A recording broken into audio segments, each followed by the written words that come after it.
Hello everybody, എല്ലാവരും സുഖമായിരിക്കുന്നു എന്ന് വിശ്വസിക്കുന്നു. അപ്പൊ മനസ്സിലായല്ലോ, ഇന്ന് ബട്ടർ ബീന്റെ കറിയാണ്. എനിക്ക് തോന്നുന്നില്ല നമ്മുടെ നാട്ടിലൊക്കെ ഇങ്ങനെ ചെയ്യും, പക്ഷെ നല്ല അടിപൊളി കറിയാണ്. റൊട്ടി, ചപ്പാത്തി, ബട്ടർ റൈസ് എല്ലാത്തിന്റെ കൂടെ കഴിക്കാം. പിന്നെ ബട്ടർ ബീന്റെ ഗുണങ്ങൾ ഞാൻ പറയണ്ടല്ലോ.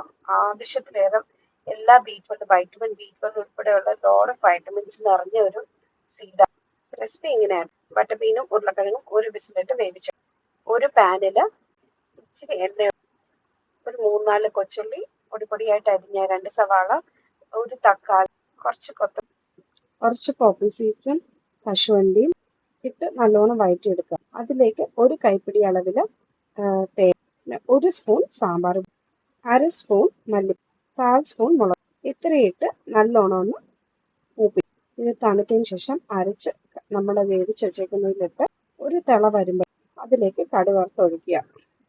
ബട്ടർ ബീൻ ഞാൻ വാങ്ങിച്ചത് ഫ്രഷ് ആയിട്ടുള്ളതാണ്. അപ്പൊ അത് പെട്ടെന്ന് വരും. സൂപ്പർ മാർക്കറ്റിൽ നിന്ന് ഉണങ്ങിയതാണെങ്കിൽ അതൊരു 6 hours എങ്കിലും കുതിർക്കണം. അപ്പം hope you enjoy the recipe. Have fun making it.